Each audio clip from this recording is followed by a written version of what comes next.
I'm sure some people have griefed you for talking to me. I haven't spoken to you about that, but that's my guess. I know people have griefed me for talking to you. A more helpful and productive way to think about where we are now in the culture is that we have very serious civilizational forces at work. We have people, and you don't have to believe me, anyone who's spent 5 minutes in the news, or just look at Western Europe as the paradigmatic example of that. They're arresting people for thought crimes, for praying outside of abortion clinics. And again, as an atheist, I just think that the person's sitting there talking to themselves. So I have no problem if someone wants to talk to themselves. But you have to think about the reason we have a conversation together about this and why this is so important. And I almost never look at the comments, but I looked at some of the comments on the channel that were very negative. If you do not have free speech, Christianity is under assault. It's all under assault. It is the bedrock principle for everything.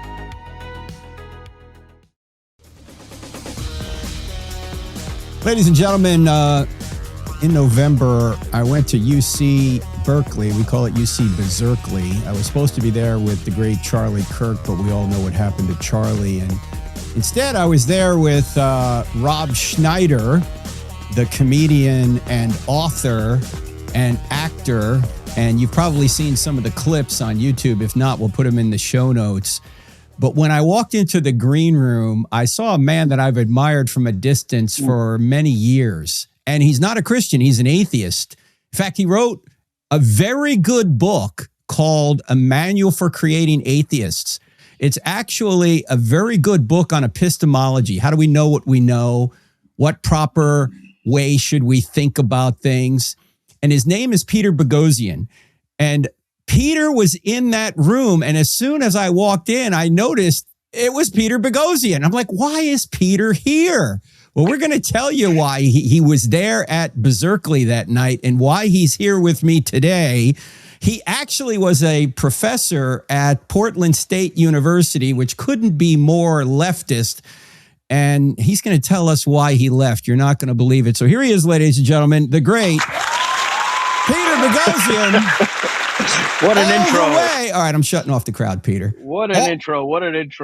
All the way from somewhere in LA, the man travels 365, ladies and gentlemen. He doesn't actually have an address, and we're going to tell you why in a minute as well. Peter, let's go back to your history. I mean, you went to Marquette, you went to Fordham, you went on to Portland State, got a PhD there in philosophy. What was your interest when you got involved in philosophy? What did you want to do with that? Well, first, let me say it's awesome to talk to you. I mean, really, these kinds of conversations 20 years ago or maybe 15 years ago would have been much more difficult. They would have been in hard mode, so much static. So I'm very grateful to be here and that we've cultivated a relationship. And so I'm grateful for that. So I left I was caught up in gratitude and I forgot, what was your question again? No, like, how'd you get involved in philosophy? Why'd you go get a PhD in philosophy and then ultimately teach it? Well, I love the bio that you have in the book that you were thrown out of the doctoral program at the University of New Mexico's philosophy department. Why were you thrown out? What's the deal? I've never really, I think they threw a bunch of us out. I've never really been well suited for academia. I do think that there is a kind of, and that was, really pre-woke, but I just don't think I have the temperament for it. I think one of the reasons that professors over a long period of time become cowed by whatever orthodoxy that they're engaged in is because, you're on this tenure track. You want to become your assistant professor. You want to get tenure, which is a job for life, to associate professor, to full professor.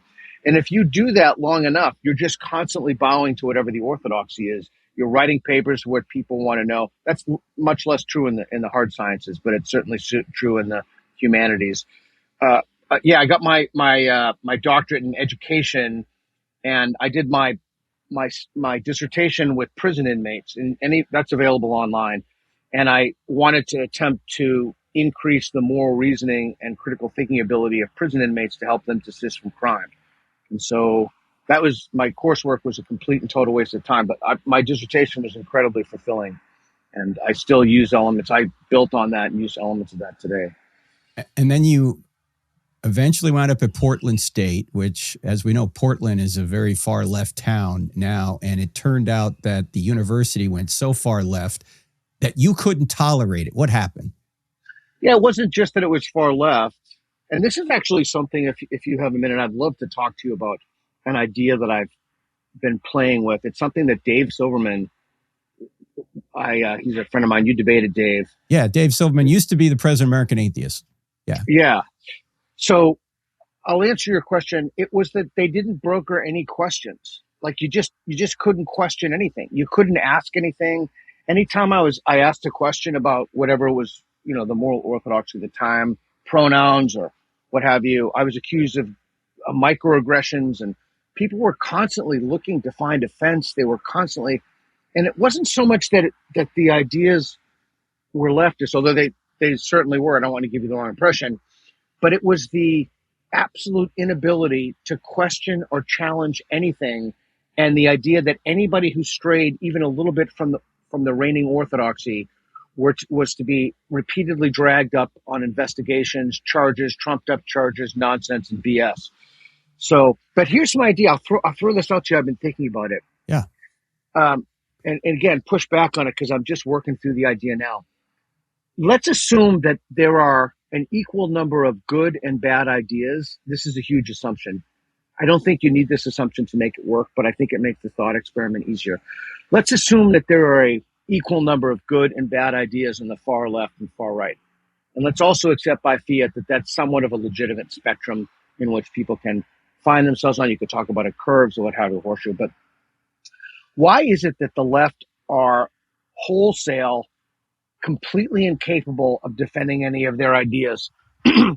I personally don't think it's because they have worse ideas, excuse me, assuming that distribution is equal. It's because that they don't have a 1 Peter 3:15. It's because they haven't taken in a dialectic. And most people, the quote unquote thought leaders who are on the left, they've gone through ideological indoctrination at universities. And the goal there was to parrot back the orthodoxy. It wasn't a question. It wasn't a challenge. So I'm thinking that one of the reasons that the left has gone so crazy, it's less because they have bad ideas, although I personally think some of those ideas are not just bad, but civilization ending. But they've absented themselves of a corrective mechanism or any way to fix their ideas because they don't engage in a dialectic. So that's what I've been thinking about. I'd love to get your take on that. I wonder if the reason for that, Peter, and this maybe is a generalization as well, that most of us here on the right are trying to build something. And building takes a process, a deliberate process, where you need a foundation, you need a superstructure, you need to have certain engineering principles to just push the metaphor a little bit. And you can only build something in a certain way. Whereas generally the left, particularly the woke left, wants to tear down something. Correct. And you can tear down something without any concern for a foundation or engineering principles or even right and wrong. If you want to tear down the family, you can do that. If you want to tear down borders, you can do that. If you want to tear down reason, you can just refuse to play and call reason oppression. And maybe go ahead. I think that's right. Let me add to that, or you tell me if you think this adds, because I'm just working this idea out now. Even when you build something, however, what you're doing, you need a corrective mechanism to build. You need some kind of falsification, right? True. You need, the beam doesn't go there, or we can't build it out of balsa wood, the bridge, the whole thing will collapse. So even in those cases of, if you look at, Sewell's definition of conservatism, or to conserve the society, to build something, to make something, even then you need a corrective mechanism. You need a way to weed out bad ideas so you're less wrong more often. And that's supposed to be evidence from our senses. Yeah, evidence from our senses and reason. We're supposed to use that to correct, right? Yeah, reason, empiricism, I would say Popper's falsification, falsifiability. How could this idea be false? But the left has not only eschewed it or explicitly repudiated it, but they've had, you can't even ask those questions, because once you do, you've lost the community of which, it's kind of like an ideologically motivated moral community. I call it IMC. It's a term I got from James Lindsay. The idea that it's a it's not a community of truth. If anything, it's a community of, you and I disagree on metaphysics, but we Right. have the same idea of the importance of truth and how it should govern our lives and our institutions. It should be the North Star of my own life and the civilization as well. But when you don't have a corrective mechanism, the whole concept of truth doesn't make sense. So you have to switch to something else. They switch to oppression, Yes. bigotry, discrimination. Well, it's easy to create a victim, and it's easy to call a person a name than it is to try and figure out factually why they're wrong. And we're going to cover that more with Peter Boghossian, my guest today. He wrote a book called Manual for Creating Atheists. It's really a book on epistemology. How do we know what we know? How to ask the right questions, that kind of thing. But that's not what we're highlighting here. Peter's an atheist, or at least he was. I'm a Christian, but we agree on so much, and we're going to talk about that right after the break. Don't go anywhere. You're listening to I Don't Have Enough Faith to Be an Atheist on the American Family Radio Network and other stations around the country.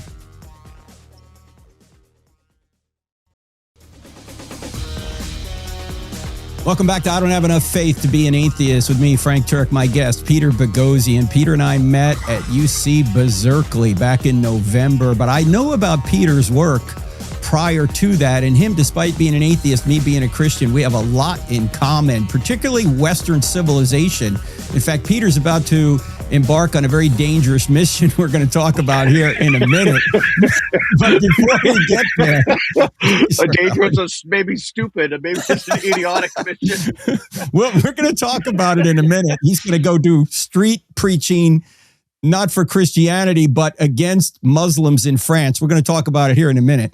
Maybe not against, but having very difficult conversations with Muslims in the Parisian slums, which I've been advised by everybody not to do that. Okay, we're going to talk about it in a minute, but I want to continue our conversation we had just before the break, Peter, because we were trying to talk about how the left doesn't seem to have a 1 Peter 3:15. It doesn't seem to have a command in their ideology that says you ought to interact with people and give a reason for the hope that you have, give a reason for the truth that you're trying to put forward. Why do you think they don't have that truth or that corrective or that goal to have dialogue with people with whom they disagree? Yeah, because I don't fold my arms because I'm defensive. I have a horrible shoulder injury that I'm a moron and keep injuring it from jiu-jitsu. I think that they absent themselves the corrective mechanism because they don't have the same North Star of truth. I think that they have a fundamentally, different orientation to the way they think about the world. Gad Saad would call it a kind of suicidal empathy that have the idea that they look at, and all the literatures going back to postmodernists, Foucault, Derrida, Lyotard, this idea that there are embedded power structures and you have to just remediate those powers somehow, and they look at the world through oppression. But anyway, when you do that, then you use the tools that will enable you to further that. So that's, for example, when you look at the world in terms of power, you use lawsuits. When you look in the world in terms of truth, you use communication, conversation, dialectic. And so I also think that's why the left has gone to crazy town. But here's another way to think about it.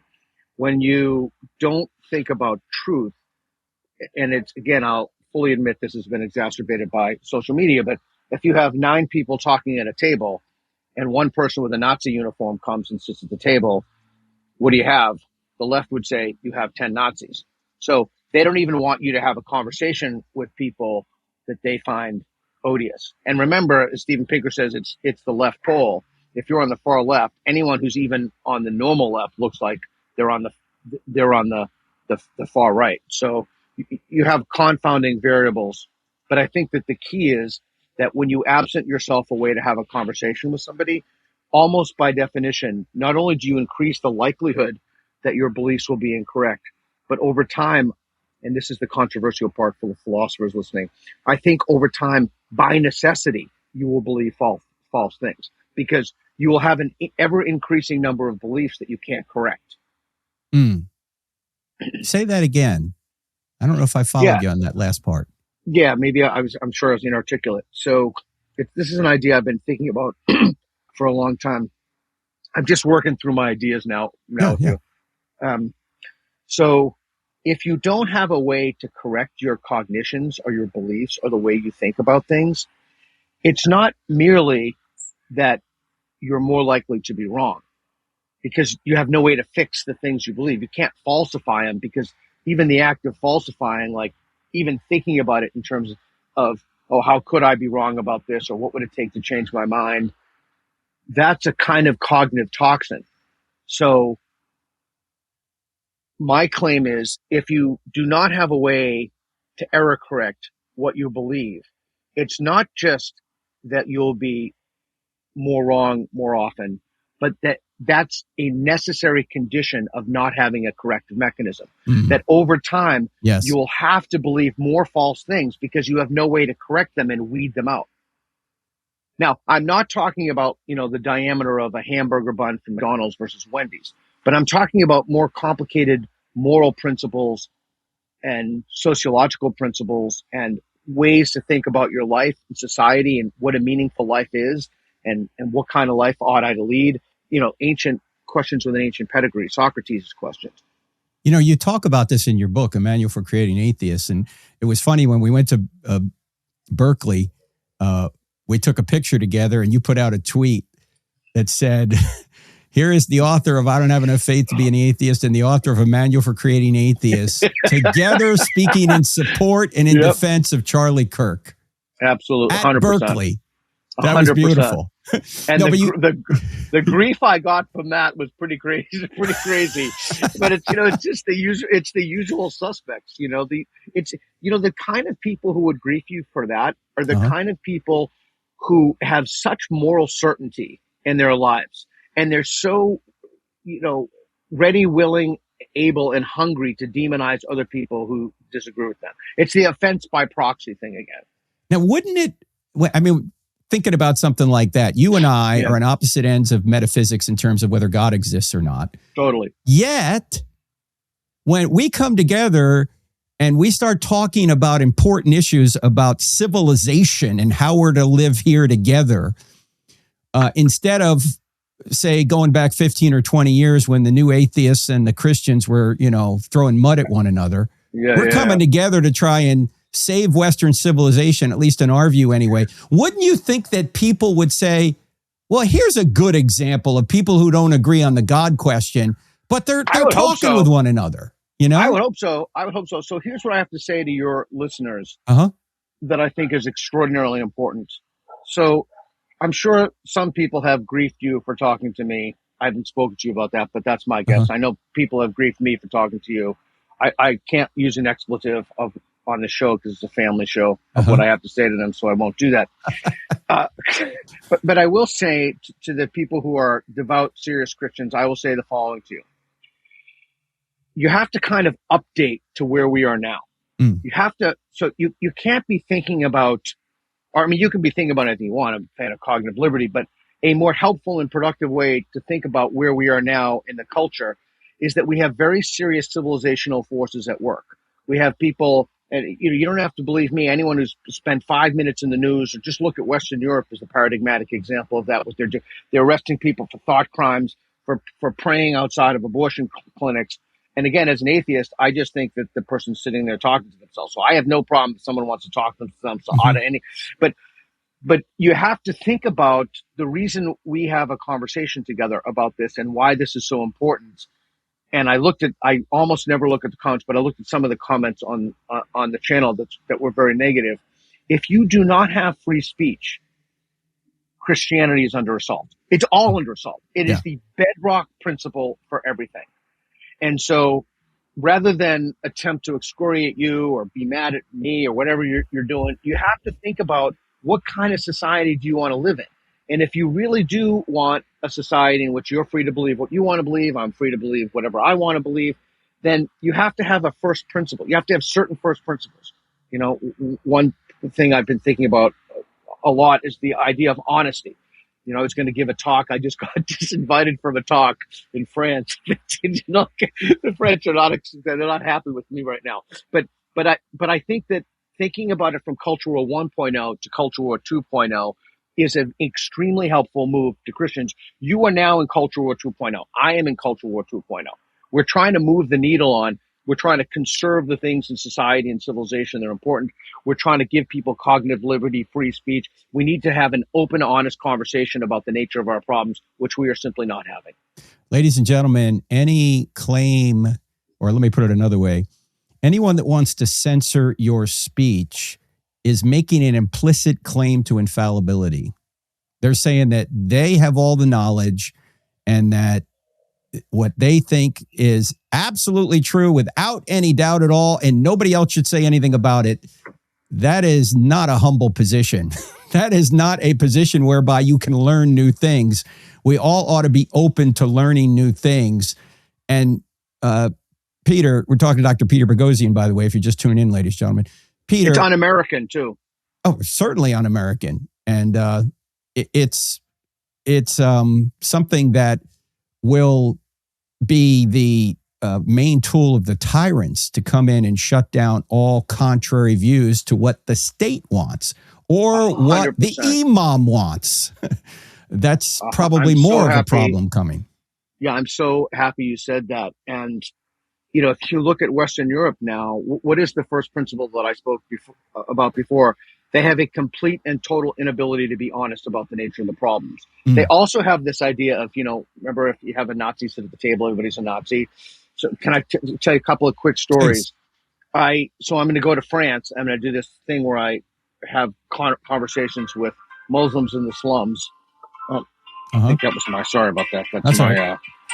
Go ahead. Speaking of free speech, somebody wanted to have some right there. No, I set my alarms that I wouldn't forget Miss about it. this. Go ahead. So there's a lot going on there. So one of the things that we found is we talked to people to come on the show who specialize in immigration in general and Islamic immigration in particular. And they were all universally, yeah, this is great. But then, you know, I said, make sure you have a good camera, et cetera. You know, my project director sends that out. And the overwhelming majority did not want these interviews on video. Now, here's a question for you, Frank. Why do you think that people in France did not want to have a video conversation with me about Islamic immigration? Because they don't want to be targets of the religion of peace, which is not the religion of peace, but the religion of submission. That's because they're afraid. Yeah. Because now, again, these are not random people in the streets. These are people from very prestigious public intellectuals, think tanks, et cetera. They're afraid, to be blunt with you, of getting their head sawed off with a butter knife. If you're in that situation, you've already lost. But the reason I'm saying that at all is because that gets back to the principle of the importance of free speech. Because it may not be that the government is preventing you from free speech, but there are certain radically illiberal elements in your society that are preventing you for speaking openly and honestly about, in this case, your research area. The one thing you should be speaking openly and honestly about. That's literally what you do for a living. In fact, I remember our mutual friend, Christopher Hitchens. This had to be probably 2006 or 7 when Christopher was debating theists like me and John Lennox and others. Yep. He was with Lennox, and this is, I don't even know if it was a debate, but they're having a conversation. And Christopher kept saying, speak up while you can. Speak up now while you can. This is almost 20 years ago, friends. He was saying this. And the stifling nature of political correctness and leftism, and now a fear of what could happen to people if they speak out, say, against Islam, is a real problem. We're going to talk much more with Dr. Peter Boghossian right after the break. Don't go anywhere. You're listening. I don't have enough faith to be an atheist with me, Frank Turek. Back after the break. Students across America are more open to the truth of Christianity than ever before, and Dr. Frank Turek is taking the powerful evidence for God to campuses like UC Berkeley, the University of Georgia, Ohio State, and Alabama, reaching thousands in person and millions more online. But every event now requires costly security to keep students safe, and Cross-Examine never charges students to attend. That's why we urgently need your support. The culture is dark, but hearts are open. Help keep the light of truth shining by donating today at crossexamine.org. That's crossexamine with a D on the end.org.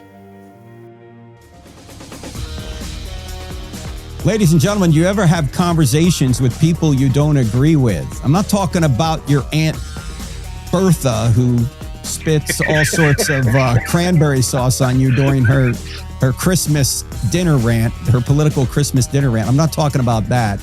I'm talking about reasonable conversations with people that might not share your worldview, but you might be aligned in many other areas. And that's what we're having a conversation today about. My friend, Dr. Peter Boghossian, and I met one another in person at UC Berkeley back in November. We were there to honor Charlie Kirk and to answer questions from students. In fact, we'll put the link to the entire interaction in the show notes here if you want to see some of that. Peter, I never asked you this because it was supposed to be just me and Rob there. Oh, yeah. Why were you even there? How did that even happen? Oh, and I wrote a Substack about that, right, and talk about when we met. That happened because Rob Schneider's a good friend of mine, and Andrew Doyle's a good friend of mine. And Rob invited me. It was actually on tour, a college tour. Actually, in Alabama, we almost overlapped there a little bit. That's right. Yeah. Yeah, and so I was on tour, and Rob told me that he wanted me to come, and I was actually supposed to give a talk, but because of the riots outside of the place and even the disturbance inside, I never got to give my talk. Yeah, you mean the folks who say they're fighting for inclusion, tolerance, and diversity would not tolerate or include you for holding a diverse view? How does this happen, Peter? I mean, this is craziness. It's happened. It happens because you show me the incentives, I'll show you the outcome. What's the incentive? What's the incentive? Well, to belong, to feel like you're a member of a community everybody else is an existential threat. Frank Turek is an existential threat. Now I'm an existential threat. But the problem is that they view the existing superstructure that governs us is inherently problematic, to be the nicest thing you could say. Something that needs to be disrupted and disturbed. And you and I are the enforcers of that orthodoxy. And I would be the first one to cop to it if it's free speech, freedom of assembly, freedom of the press. Yeah, I'm guilty as charged. Now Miranda rights. You're about to go to France, which tragically, ladies and gentlemen, is succumbing to Sharia law in many areas. I remember I was over there in 2010, Peter, had a car. We're heading from Paris to Reims, and somehow we took a wrong turn, and I thought I was in Mogadishu. I mean, the neighborhood was completely Islamicized. Everybody, all the women were in burqas, and it was a Muslim slum, if you will, in Paris. And this is 15 years ago. You're going there now. What are you going to do? And are you coming back, I hope? Well, I hope I'm coming back with my head on my body. But I'm actually going to do jujitsu with a lot of those guys. So that should be good. Yeah, you know what I've found, and I've told a few people this, and nobody I've told has understood the gravity of this. So I'm starting to think my explanation of this must not be good. So, I travel 365 and I go all around the world. I don't even know how many jiu-jitsu gyms I train. This is a huge thing, but 100% of the people who do MMA, which is mixed martial arts, do jiu-jitsu, but not everybody who does jiu-jitsu throws punches and kicks. Maybe 5%. I'm guessing 10% absolute mass, probably like 3%. But when you go to these studios in Western Europe, every single time you go to an MMA gym, it's a radically disproportionate number of Muslims in these gyms. And so I'll let that percolate, the implications of that. But I'm going to go there because I'm going to interview people about immigration. I'm very much interested in having open and honest conversations about Islamic immigration in particular, immigration in general. And we're going to go in the slums. We're going to go into one area where a teacher was beheaded recently. And we're going to have conversations with young men who feel disenfranchised from the system. We're going to have conversations with their teachers we've lined up. I'm super excited to get these people's perspectives on, because I've just spent the day, yesterday, I just finished a small book reading the testimonies translated into English of kind of the spectrum street epistemology, people who do that in these communities with NGOs, talking to these people who genuinely feel that France hates them and they're oppressed. So I'd like to know for myself what their story is. Are you suggesting that France, the French government, or these Muslims perceive the French government hates them. Yeah, I'm more than suggesting that. I'm telling you, I've read their testimonies, and that's what they say. Why? Why do they think the French government, which allows them to come in to their nation, and I'm sure they're getting public assistance, why do they think the government hates them? That is an awesome question, and that's exactly what I'm going to ask them. Okay. And that's why we need to have these conversations to figure out what people actually believe. Okay. And so, yeah. I hope this is all going to be videoed, and we're going to see this. Oh, yeah. It's going to be video. It's going to be videoed. I'll tell you something else, which will completely blow your mind. I hope that we don't come up against a hard break when I tell you this, because it's a story. We got that time. Go ahead. All right. So I'm going to France. I found it amazingly easy to integrate at the highest echelons of power wherever I go. And I'm not exactly sure why, but almost every country I go to, I'm meeting ambassadors, vice presidents, presidents, That's another story. But it's related to this. I say that only as a point of contact because I was talking to a senior military in the French military. France has 203 active service people in active duty. Now, here's something that's very important to state, which is the obvious. France is a NATO. Can you hear the dog barking? It doesn't matter. Keep going, man. It's like you're in the slum right now. Go ahead. I know. I'm sorry. I cannot control my environment here. My tech guy is gone. So France has 203 active service duty members. This is not Nepal or Uganda. This is a NATO country. 30% of those people are Muslims, and the usual disclaimer that I have to say every time I have talking about this.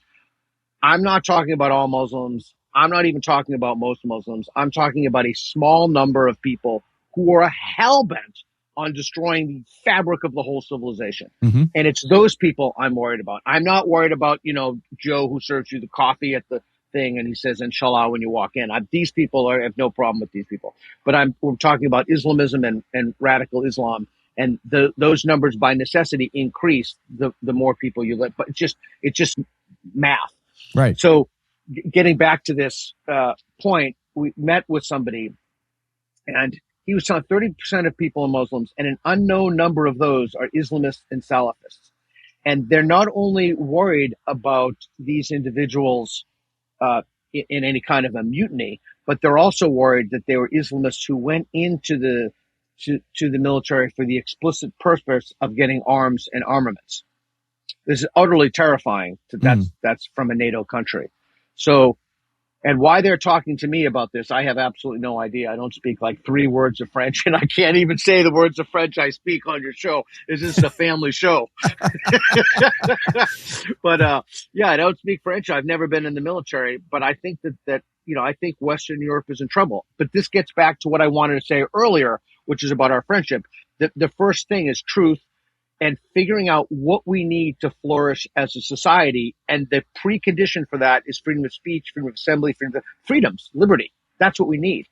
And we have a very serious problem now on civilizational fronts. And among those, I would suggest we should have an honest conversation about Islamic immigration. Yes, and in fact, as our mutual friend Charlie Kirk said, and he's correct about this, that Islam is not compatible with the West. It's certainly incompatible with the First Amendment.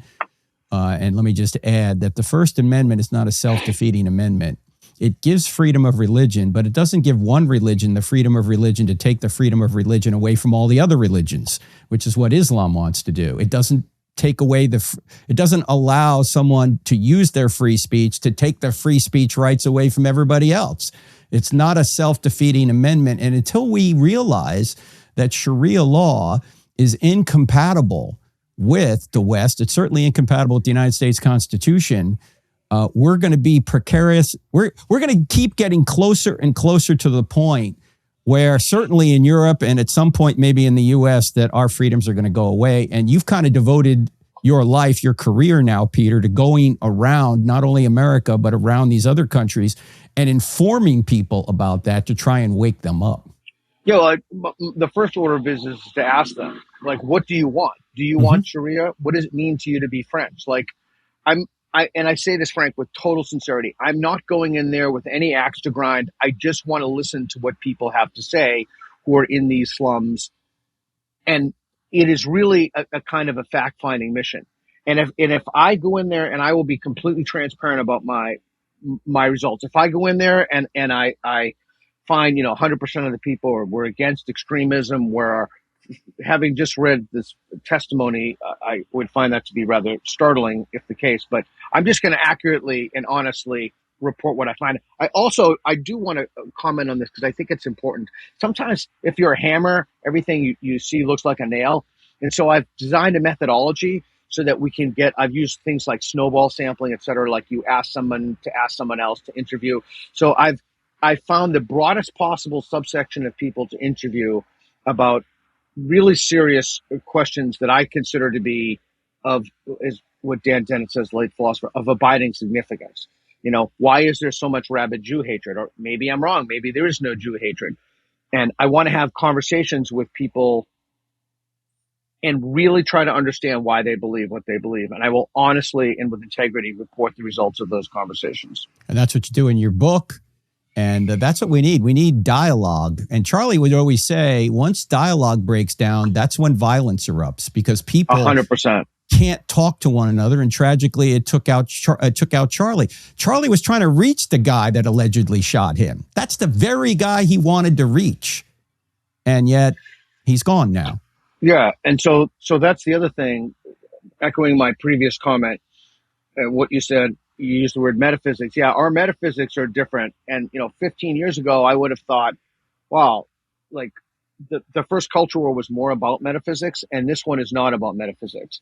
And I think one of the lessons that I've learned is that metaphysics is far less important than I thought that it was. My concern earlier was that if someone had a metaphysic, that would ground their moral pronouncements. So, for example, if somebody did miracles or walked on water, et cetera, then any utterance from them would be incapable of being revised. Forget about interpret, like you can interpret those things the way you want. But now we're looking at a world in which metaphysics is radically subordinate to things like individual rights. We got a lot more with Dr. Peter Boghossian, and this is really a conversation that we're trying to have to go forward and make sure we maintain the freedoms we have here in the West. Freedom of speech, freedom of religion, freedom of the press, freedom of assembly, freedom of association. They're all in our Constitution, and many of them come right out of the Bible as well. We've got much more with Dr. Peter Boghossian. Don't go anywhere.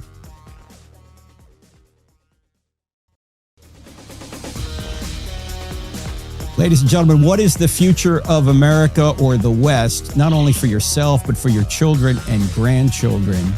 What is the future of freedom of religion? You're probably a Christian listening to this. Are you going to have the freedom of religion to preach and live the gospel? Or might that be taken away if we're not diligent right now? Well, my friend, Dr. Peter Boghossian, who wrote several great books. In fact, we talked about a manual for creating atheists. While Peter and I don't agree on the God question, there's a lot to learn in that book about basic epistemology, how to ask the right questions, how to learn from other people, how to figure out what the truth is. And so you might avail yourself of that book. We're going to tell you about another book, an updated book or a newer book than that one in a minute. But before I do, there's another way you can learn the truth. We've got 2 online courses coming up here in January. One is Why I Still Don't Have Enough Faith to Be an Atheist. I'll be your instructor. If you take the premium version, I'll be online with you several times on Zoom live to answer questions. And then our logic course is called Train Your Brain. We have 2 tracks, one for 6th to 8th graders and another for adults. It's basically the same material. That's why we think adults can handle the 6th to 8th grade course, because it's written for 6th to 8th graders. So go to crossexamine.org, click on online courses. I'll be part of that, but Shanda Fulbright will be the main instructor. It's called Train Your Brain. Do you know logic? Do you know logical fallacies? Do you know how to answer or ask questions back and how to refute the fallacies that you do detect? Take Train Your Brain. Certainly enroll your 6th to 8th grader. 5th to 9th will work too. Check it all out at crossexamine.org. Now, Peter, I just learned that you have a newer book out, than A Manual for Creating Atheists. It's about impossible conversations. Just tell us about that and where the people can get it. How to have impossible conversations, and it's available Amazon, etc. So you can look at the A Manual for Creating Atheists. It's like the Old Testament, and How to Have Impossible Conversations is like the New Testament. So and then I go around the world and I have conversations with people about the craziest, the cannibalism, like whatever happens to come up, in those literally Taiwan, Hungary, all over the world. And just go to my YouTube channel, Peter Boghossian, Boghossian, and you can watch those conversations. And then I talk to public intellectuals, and I try to push back on all my guests, even if they believe what I believe. I have a tremendous difficulty getting leftists on the show, and identitarian leftists, for the reasons I just mentioned. They can't handle a dialectic. They're just not used to it. And we're going to put Peter's YouTube channel and his Twitter handle in the show notes as well. We'll put links to both of those books. Thank you. Now, and Peter, a Substack. I have a Substack, I wrote about you there. So thanks. Anyway, okay. Go ahead. Okay, well, let's put that in there, the Substack link as well. Peter, you're traveling 365. You're on the road all the time doing this. Correct. And you told me at Berkeley that some of these events you don't publicize. And so the audience is not as large as it should be. Why don't you publicize it? Yeah, they're a fraction of what they used to be. I don't publicize it because of Charlie Kirk's murder.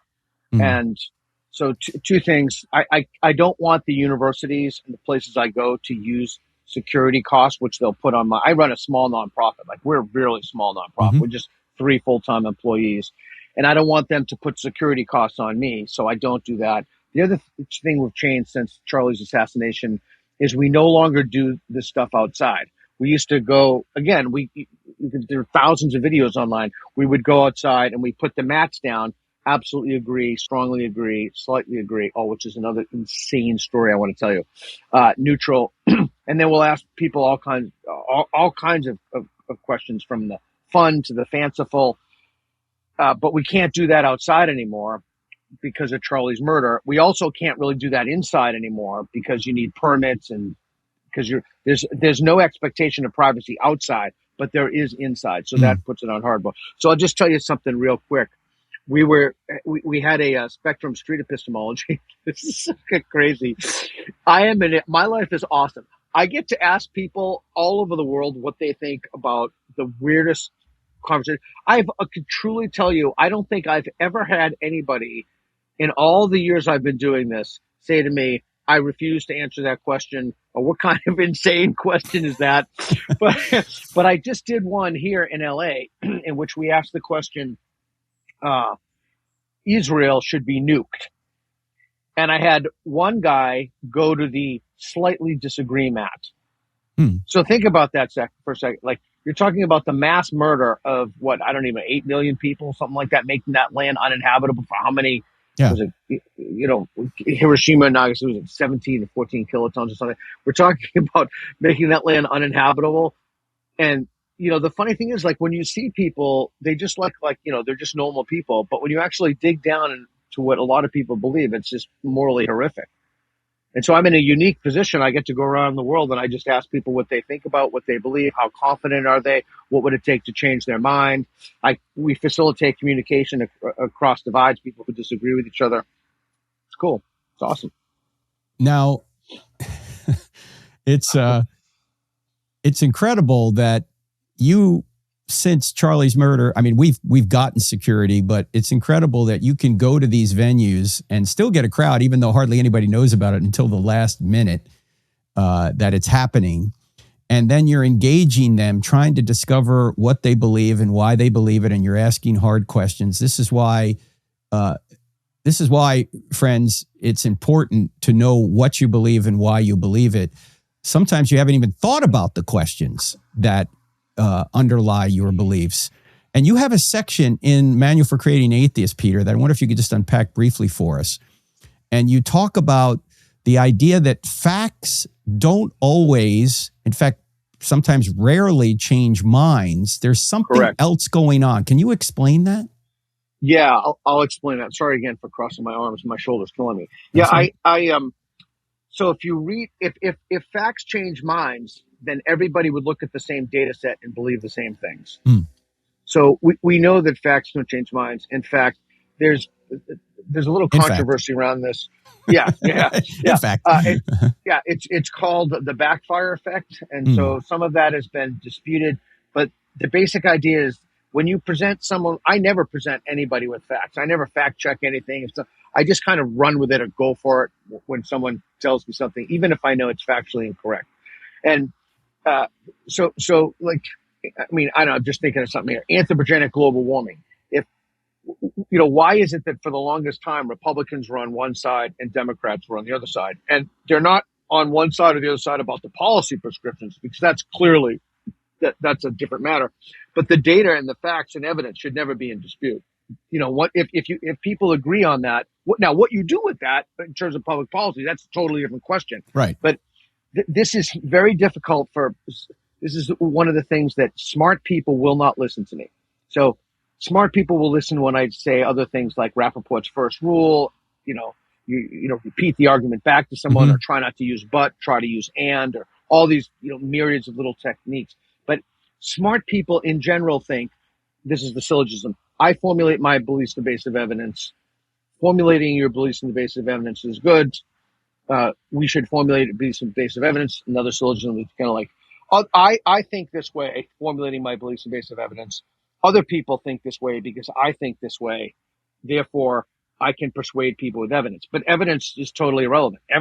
Evidence doesn't. That's why, like, the best apologists more or less know that. So they eschew evidence-based, and they'll go to like the Kalam cosmological argument or ontological arguments. But evidence does not change people's minds, especially as a moral valence. When it goes into the moral realm, then forget all about it. So you're saying generally, because some people will change their viewpoint if they get a fact, but you're saying in general, people are they guilty of some sort of confirmation bias? They believe what they want to believe, and then they look for facts. I'm not even sure it's in general. I think they'll change their mind about a matter of fact if you give them evidence, if the thing has either no consequence to their lives whatsoever or has nothing to do with morality. Like abortion would be a great one. Like when does life begin or whatever? There's no evidence that someone's going to say, aha, now I know. And when you look at studies for why people have changed their mind, et cetera, it's almost never on the basis of evidence, or the evidence is post facto. It's like they had the moral feeling or the intuition first, then they look to their epistemological landscape and they choose this data point, and this data point, which supported the thing that they already believed. Well, yeah, I certainly agree that is certainly the case more often than not. That's, for me, I always ask the question, if Christianity were true, would you become a Christian? And 100%. Most people, if they're honest, they'll say no. Because it's not an evidence issue for them. They would rather do what they want to do. They think Christianity is going to get in the way of what they want to do. So that's why they're rejecting it, if they're honest about it. Now, this isn't the case with everybody, but that's why I always ask the question. And you have similar questions in your book, too, that you're trying to get at the will rather than the mind. Yeah, because people form their beliefs on the basis of morality, not epistemology. Most often you're correct, I think. Yeah. They'll form their beliefs on the basis of epistemology if they want to like build a bridge or something, or if they want to invest their money. Right. Or they want to get cured of cancer. Yes. Yeah, right. Correct. Yeah. They don't say to the doc, hey, doc, give me your truth, not the truth. Yeah. Right. And the other thing is the same question applies. If there was no God, would you still be a Christian? Mm-hmm. Now, I would answer to that question because I don't think there's a God, and I'm still a cultural Christian. Right. A cultural Christian. Yeah. Dawkins is a cultural Christian. You're a cultural Christian. Douglas Murray, same thing. Douglas Murray is a cultural. We're all cultural Christians. Yeah. Because the alternative is horrific. That's part of the problem. They don't want Islam, right? Especially in the UK. That's why Dawkins even Dawkins was being careful about how he said it, that he was a cultural Christian, because he didn't want to go too far and offend too many Muslims. Well, yeah, I mean, and again, we're not talking about, just to be, for the billionth time, I always have to say this. Right. We're not talking about every Muslim, or even most Muslims, but we are talking about a subset who are again, hell-bent on making life miserable for everyone. That's right. We're going to talk more with Peter Boghossian in the midweek podcast, so don't go anywhere. Peter, fascinating discussion. We have a lot more to learn and talk about, so don't go anywhere, friends. Be back for the midweek podcast. We'll see you there. All of Peter's stuff's going to be in the show notes. Check it out there. God bless. See you next time. Dr. Frank Turek is bringing powerful evidence for God to campuses like UC Berkeley, the University of Georgia, and Ohio State, reaching thousands in person and millions online. But each event now requires costly security. Your gift helps the light of truth pierce the darkness. Give today at crossexamined.org. If you're looking for solid answers to life's biggest questions, don't miss the latest episode of I Don't Have Enough Faith to Be an Atheist. Find it on Apple Podcasts, Spotify, Pandora, iHeart, OnePlace, and Podchaser. Tune in, discover the truth, and share it with someone who needs it. Let's keep spreading the truth together.